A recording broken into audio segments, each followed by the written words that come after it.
मेरे पास पेशेंट आते हैं जो पीसीओएस के होते हैं। वो कहते हैं कि पीसीओएस में हमें प्रेगनेंसी नहीं हो पा रही, तो क्या आईवीएफ या फर्टिलिटी ट्रीटमेंट से हमें प्रेगनेंसी हो सकती है? तो चलिए आज हम इसके बारे में डिस्कस करते हैं। आपको पीसीओएस और प्रेगनेंसी प्लान कर रहे हैं, अगर पीसीओडी है तो आपको क्या देखना है? आपके पीरियड्स रेगुलर हो रहे हैं कि नहीं हो रहे, इर्रेगुलर हो रहे हैं, ओवुलेशन हो रहा है कि नहीं हो रहा है। अगर रेगुलर पीरियड्स भी हैं और आप प्लान कर रहे हैं, कोशिश कर रहे हैं, तब भी आपको प्रेगनेंसी नहीं हो पा रही। लेकिन सच है कि पीसीओडी होने के बाद भी प्रेगनेंसी बिल्कुल पॉसिबल है। बस सही डायग्नोसिस सही टाइम पर होना चाहिए और ट्रीटमेंट भी उसके लिए सही से तरीके से होना चाहिए। आखिर पीसीओडी फर्टिलिटी को कैसे इफ़ेक्ट करता है, हम इसके बारे में जानेंगे। नमस्कार, मैं डॉक्टर निधि शर्मा हूँ। आज हम बात करेंगे पीसीओएस और प्रेगनेंसी के कनेक्शन के बारे में। पीसीओएस क्या होता है, पीसीओएस फर्टिलिटी को कैसे इफेक्ट करता है, क्या पीसीओडी में नेचुरल प्रेगनेंसी पॉसिबल है कि नहीं, आईवीएफ और फर्टिलिटी ट्रीटमेंट का पीसीओडी में क्या रोल है, प्रेगनेंसी के चांसेस इंप्रूव करने के लिए क्या स्टेप्स लिए जा सकते हैं। तो वीडियो को एंड तक ज़रूर देखिए। पीसीओडी क्या है, हम इसके बारे में जानकारी लेते हैं। पीसीओएस का मतलब पॉलीसिस्टिक ओवेरियन सिंड्रोम। ये एक कॉमनली हार्मोनल कंडीशन है जो आजकल हर रिप्रोडक्टिव एज की वुमेन में देखी जा सकती है। पीसीओएस में हार्मोनल इम्बैलेंस की वजह से ओवरीज नॉर्मल तरीके से काम नहीं कर पाती। इसके कॉमन सिम्टम्स क्या हो सकते हैं, जैसे पीरियड्स इरेगुलर होना, वेट गेन होना, एक्ने होना यानी कि पिंपल्स हो जाना, एक्सेस फेशियल हेयर ग्रोथ होना और उसके बाद एंड में कंसीव नहीं हो पाना। हर वुमेन में सिम्टम्स अलग हो सकते हैं। ऐसा नहीं कि ओबीस पेशेंट, मतलब कि जिनका वेट ज़्यादा है, उनमें ही पीसीओडी है। आजकल लीन पेशेंट में भी पाया जाता है। पीसीओडी फर्टिलिटी को कैसे इफेक्ट करता है? प्रेगनेंसी के लिए रेगुलर ओवुलेशन बहुत इंपॉर्टेंट है। पीसीओडी में एग रिलीज नहीं होता, इरेगुलर पीरियड्स होते हैं, कभी कभी ओवुलेशन होता ही नहीं। किसी साइकिल में हुआ, किसी साइकिल में नहीं हुआ, क्योंकि साइकिल्स इरेगुलर नहीं है। जब ओवुलेशन इरेगुलर होता है तो नेचुरली कंसीव करना डिफ़िकल्ट है। यही पीसीओएस रिलेटेड इनफर्टिलिटी का सबसे कॉमन कारण है। क्या पीसीओएस में नेचुरल प्रेगनेंसी पॉसिबल है? जी हाँ, बिल्कुल सही।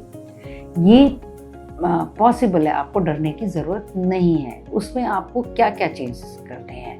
लेडीज़ को लाइफस्टाइल चेंजेस करने हैं, अपना वेट रिडक्शन करना है, अपने ओवुलेशन को इम्प्रूव करने के लिए आपको ब्लड सप्लाई बढ़ाना है, वॉक करना है, एक्सरसाइज करनी है, प्रॉपर ड्रिंक पानी लेना है, अपने जो स्मोकिंग और अल्कोहल की अगर हैबिट है उसको बंद करना है, आपको टाइम पे सोना, टाइम पे खाना है। ये काफ़ी हद तक पीसीओडी को कंट्रोल कर सकते हैं। पीसीओएस में प्रेगनेंसी में डिले होने के कॉमन कारण क्या हैं? वही जो मैंने आपको बताया कि ओवुलेशन नहीं होना, ओवुलेशन ना होने से इंसुलिन रेजिस्टेंस हो जाती है और पेशेंट में फ्रीक्वेंटली देखा गया है कि हार्मोनल इम्बैलेंस आ जाता है। अब ओबीज है अगर, तो मैंने जैसे बताया कि एक्सेस वेट से ओवुलेशन और फर्टिलिटी को इफेक्ट करता है।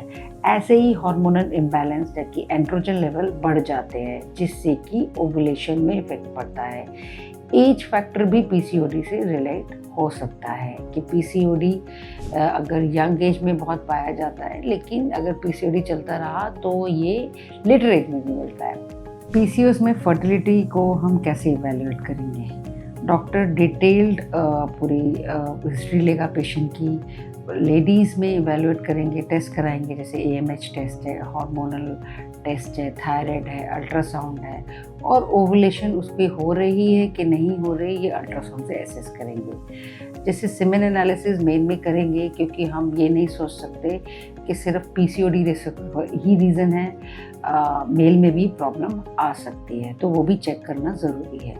पीसीओडी में प्रेगनेंसी के लिए लाइफस्टाइल चेंजेस कितने इम्पॉर्टेंट है, हम इसके बारे में डिस्कस करते हैं। जैसे लाइफस्टाइल हमें अपना मॉडिफाई करना होता है, मैंने बताया वेट लॉस करना है। अगर आपका वेट अगर वो ओवर वेट है तो इवन अगर 10% भी वेट रिडक्शन ओवुलेशन को इम्प्रूव कर सकता है। इस बात को ध्यान रखिए। कैसे?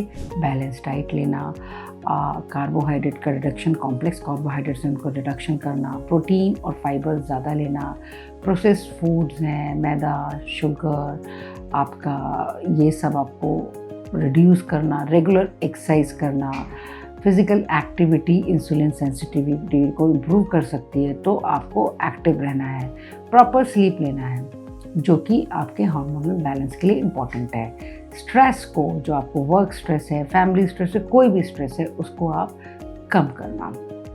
पीसीओडी में फर्टिलिटी ट्रीटमेंट क्या हो सकते हैं, अब हम उसके बारे में, उनका रोल क्या है। अगर नेचुरली कंसेप्शन नहीं हो रहा है, ट्रीटमेंट कंसिडर किए जा सकते हैं, जैसे कि हम ओवुलेशन इंडक्शन करना चाहिए, उसमें मेडिसिन देनी चाहिए, और फॉलिकुलर मॉनिटरिंग के साथ रेगुलर अल्ट्रासाउंड करके हम साइज़ ऑफ द फॉलिकल बढ़ रहा है कि नहीं, फिर पेशेंट को हम टाइम्ड इंटरकोर्स उसको बता सकते हैं कि आपको करना है, जिससे हमारे एग बन रहा है कि नहीं हम मॉनिटर कर सकते हैं, और रप्चर हो रहा है कि नहीं।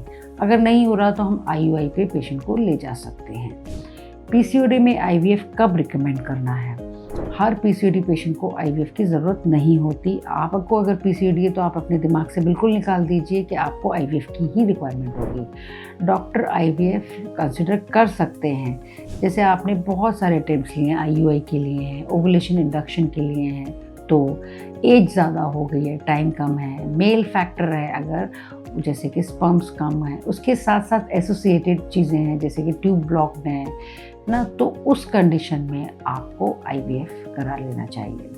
अब क्वेश्चन आता है, क्या पीसीओडी पेशेंट्स में IVF सक्सेसफुल होता है? जी बिल्कुल, बहुत अच्छे सक्सेस रेट हैं पीसीओडी के पेशेंट में IVF में, क्योंकि वुमेन में ओवेरियन रिजर्व अच्छा होता है, लेकिन ट्रीटमेंट प्रॉपर प्लानिंग से करी जाए और केयरफुली करी जाए तो एग का रिस्पॉन्स अच्छा आता है, और उसमें हेल्दी एम्ब्रियो बन सकते हैं, मतलब कि good quantity and good quality embryo बन सकते हैं, अगर हमने इसमें ढंग से स्टिमुलेशन दिया जाए।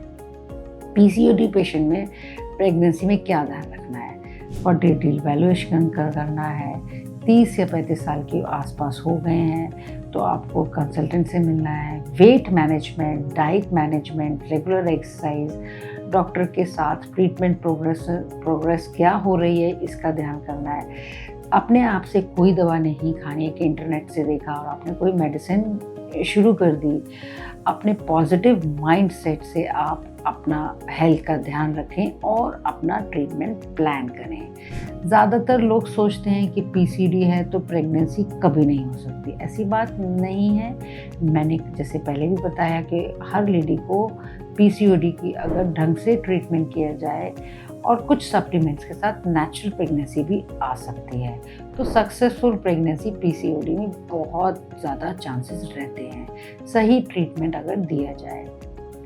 पीसीओडी फर्टिलिटी को इफेक्ट कर सकता है, लेकिन इसका मतलब ये नहीं है कि प्रेगनेंसी पॉसिबल नहीं है। इसमें तो नेचुरल प्रेगनेंसी भी आ सकती है। जैसे मैं फिर से रिवाइज करूँगी, लाइफस्टाइल चेंजेस, वेट को कम करना, ओवुलेशन सपोर्ट होना, इससे आपकी नेचुरल प्रेगनेंसी भी आ सकती है, या फिर IUI से भी प्रेगनेंसी आ सकती है। लास्ट ऑप्शन आपके पास IVF भी रह सकता है। अगर आपको PCOS है और आप प्रेगनेंसी प्लान कर रही हैं तो अपना सवाल कमेंट में ज़रूर लिखिए। पर्सनलाइज्ड फर्टिलिटी इवैल्यूएशन और ट्रीटमेंट गाइडेंस के लिए कंसल्टेशन बुक कर सकते हैं।